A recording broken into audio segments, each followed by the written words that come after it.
Salutations, respected viewers. I am George from Ireland. Here I am in front of the house of Anthony James Froude in Chelsea, London, or arguably Kensington.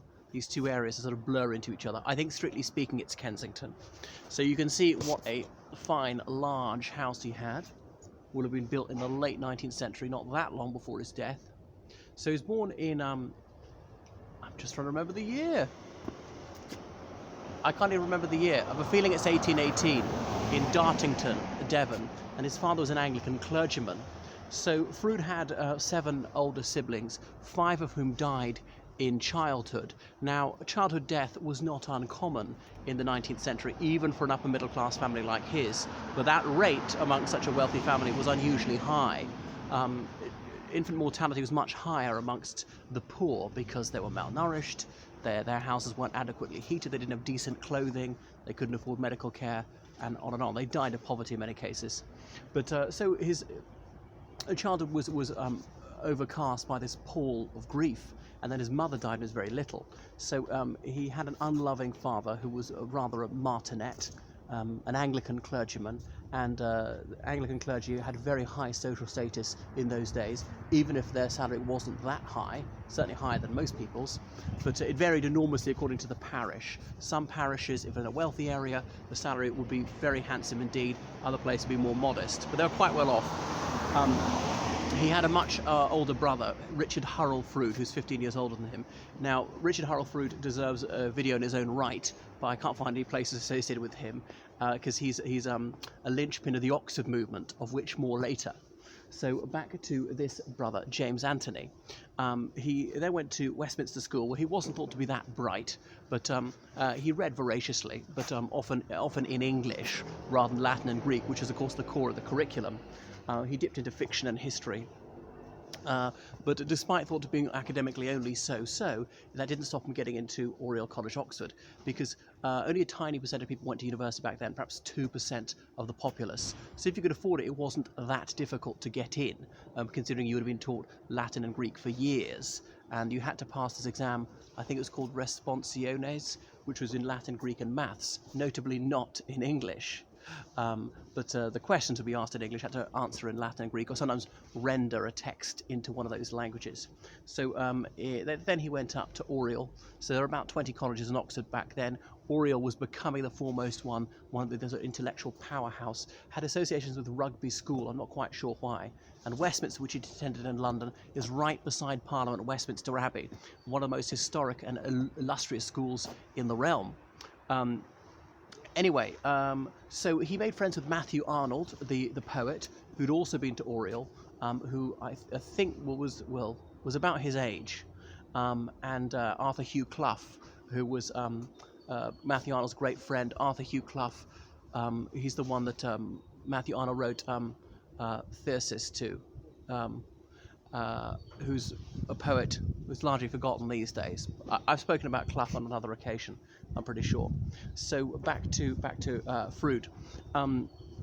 He got engaged, but unfortunately the young lady's father insisted that the engagement be broken off. He did get married much later, and that had inspired him to put more of an effort into his academic work. He briefly worked as a private tutor. Hooray! In Ireland. Hooray! Again. So then he finally graduated, and he disliked the way, in order to be a don as an academic at Oxford University or Cambridge University, you had to be ordained in the Church of England, and there were very few exceptions to that. And he publicly voiced this view, which did not go down at all well. It was only in the 1870s that was changed, which was no need to be a clergyman to be a don. Although well after 1870, quite a few of them were. Now virtually none of them are. So he didn't mind stirring the pot in terms of controversy, but he got other academic posts at University College London.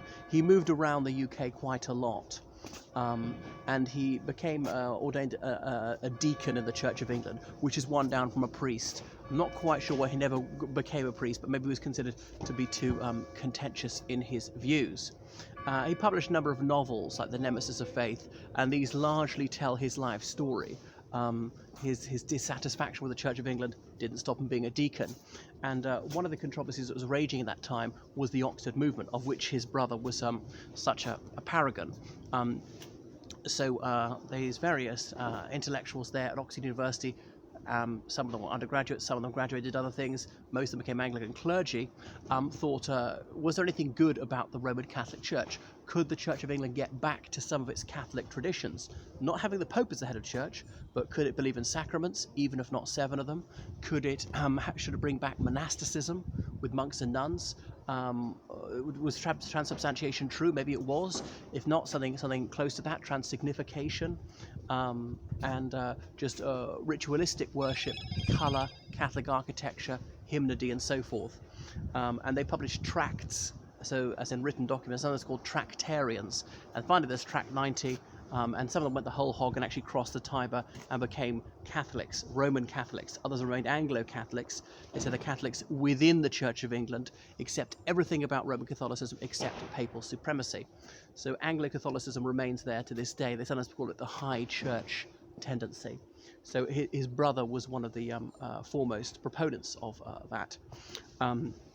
Anyway, so Froude, I don't think he actually had children with his wife, but back to him. He was a historian, and he published this multi-volume, well, a dozen tomes, this history of England in the 16th century, from the fall of Wolsey, i.e. 1530, to the defeat of the Spanish Armada, i.e. 1588. And he was very subjective, so he tried to make it as emotive as possible. He's very close to Carlyle, Thomas Carlyle, who lived like not a mile that way. And Carlyle believed in heroes and being vigorously partisan, and Froude did the same. Now, these days, scholars would say it's unbecoming to be so one-sided. This is plain childish, trying to big up one side and do down the other. But he felt distaste for Elizabeth I. And as for Henry VIII, that was one of his idols, and some people say this comes dangerously close to suggesting ruling by royal fiat is the right thing to do, like an absolute monarchy, and Henry VIII was a real monster, even by the standards of the day. So he travelled around Ireland again, reading in the archives and writing a history of the English in Ireland in the 18th century. Now, not many English people were coming to us in those days, but I think he's mainly talking about the Anglican community, as in members of the Church of Ireland, who were no more than 20% of the population. Now, they by this stage usually didn't call themselves English. It's true, many of them had English ancestry, often they're quite recent immigrants. I know Edmund Burke was one of those who called themselves both Irish and English, even though I don't think any member of his family had been born in England for a few generations prior to his birth in Dublin. But anyway, once again, people said that Froude was being foolish, and he's just being too one-sided about things, saying that English influence in Ireland was always positive, that even Oliver Cromwell was good news for us, who is roundly detested in Ireland as being like the English Hitler. He travelled around the United States lecturing about his views there, which, as you may imagine, did not play well with the Irish-American community. So he came back here, and though he'd worked at King's College London for a while, University College London, because that was the only university in the realm which had no religious affiliation. So his contentious views on ecclesiastical affairs did not do him such a disadvantage there. And he'd been driven out of there eventually because he was too outspoken for his own good. I have to admire the man's pertinacity and moral courage, even if you despise the actual views that he espoused. And he was even offered a post in Tasmania to set up the first college there, because there's no tertiary education in Tasmania. It had only been settled by British immigrants a couple of generations earlier. So here we come a bit closer to his house. You see, it obviously paid well publishing these controversial books.